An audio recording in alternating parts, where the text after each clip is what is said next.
Elle prépare une adaptation au cinéma du roman de Mariam Abba, Une si longue lettre. Son dernier court-métrage, Un air de Cora, a été primé au FESPACO 2019. On va tout de suite regarder un extrait avant d'accueillir Angèle Diabang.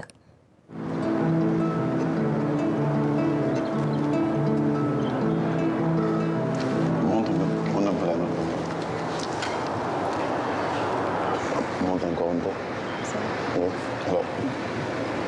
Alors, plus avec les mains. Voilà, tu cales. Voilà.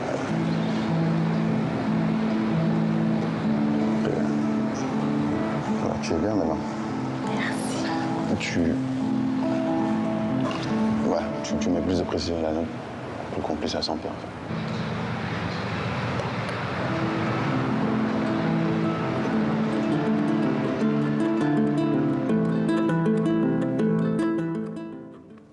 Angèle Diabang, bonsoir. Bonsoir. On est ravis de vous accueillir sur le plateau du Journal Afrique. Merci beaucoup. Alors, je disais dans votre présentation que vous travaillez sur l'adaptation d'un des plus grands romans, d'un monument de la littérature africaine, Une si longue lettre de Mariam Abba. On va en parler, mais on va d'abord peut-être revenir sur l'extrait qu'on vient de voir. C'est Un air de Cora.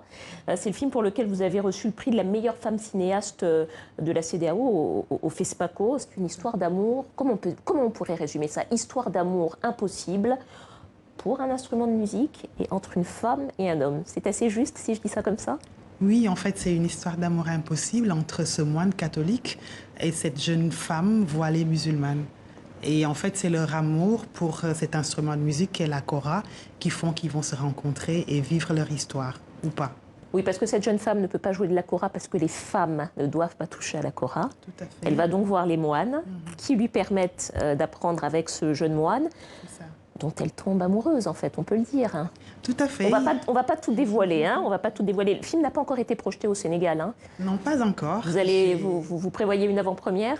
Oui, j'ai hâte de pouvoir le programmer, le projeter en fin septembre prochain ou début octobre. Donc voilà, c'est prévu. C'est quand même un sujet assez délicat parce que finalement, il parle de choses assez taboues, du rapport à la musique, à la kora, de cette histoire d'amour entre une femme voilée et un homme chrétien. Comment est-ce que ça a été reçu? Comment est-ce que ça a été facile de tourner ce film? C'était pas du tout facile. Déjà, l'écriture était longue parce que plein de fois, j'avais décidé de laisser tomber cette histoire. Et c'est un ami, Hubert Koundé, acteur de La Haine, qui m'a tenu la main en me disant « Non, tu ne peux pas laisser tomber cette histoire, elle est trop importante. » Pourquoi vous vouliez laisser tomber, Angèle? Parce que j'avais très peur de l'histoire. C'est quand même deux interdits. Pas forcément le voile musulman, que je connais moins, mais en tout cas, entrer dans le monde des prêtres et du monastère catholique dans un pays où on est quand même 5%, c'était pas évident parce que j'avais l'impression parfois que je pas mettre en danger ma communauté parce que je suis catholique, mais en tout cas, j'allais ouvrir une porte qui n'est pas toujours facile à ouvrir sur ma communauté catholique. Bon, ils ont entendu parler du prix, puisque vous avez eu, ce prix a été médiatisé, même s'ils n'ont pas encore tous vu le film. Oui. Comment est-ce que ça a été reçu? Est-ce que vous avez eu des commentaires? Qu'est-ce qu'on vous en a dit? Moi, je pense que le fait d'avoir eu les prix a atténué la tension qu'il y a eu, par exemple, au moment du tournage, parce que c'était pas facile. C'est-à-dire, qu'est-ce que vous avez vu et vécu au moment du tournage? Je ne vais pas rentrer dans les détails, mais ce que je peux dire, c'est que par exemple, les premiers locations, le premier décor où on voulait filmer, on n'a pas pu tourner là parce qu'il y a eu beaucoup de pression sur le maire de la localité pour que je ne puisse pas tourner, pour que je ne puisse pas faire le film, parce qu'il était hors de question que je fasse ce film-là. En tout cas, je pouvais faire un film sur un moine pieux qui fait ses prières, comme il le faut, mais en aucun cas, je ne pouvais faire un film sur un moine qui tombe amoureux parce que ça n'arrive pas. Histoire transgressive et subversive, donc qui n'a pas encore été projetée au Sénégal, mais c'est pour bientôt.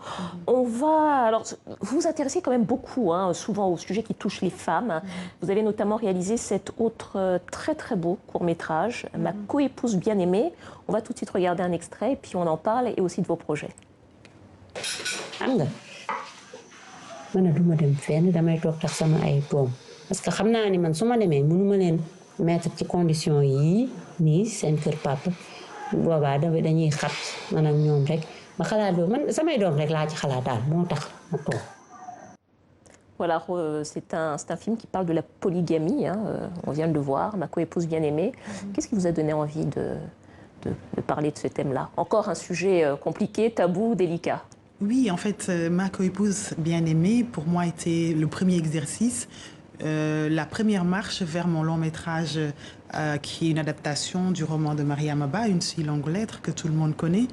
J'avais pas encore fait de documentaire, de fiction. Donc moi, je suis du documentaire et j'ai développé un complexe par rapport à la fiction. Et j'ai pensé que c'était mieux de commencer par ce court-métrage, sans financement, fait avec mes propres moyens, une équipe soudée autour de moi au Sénégal, pour d'abord faire un test sur ma façon de mettre en scène.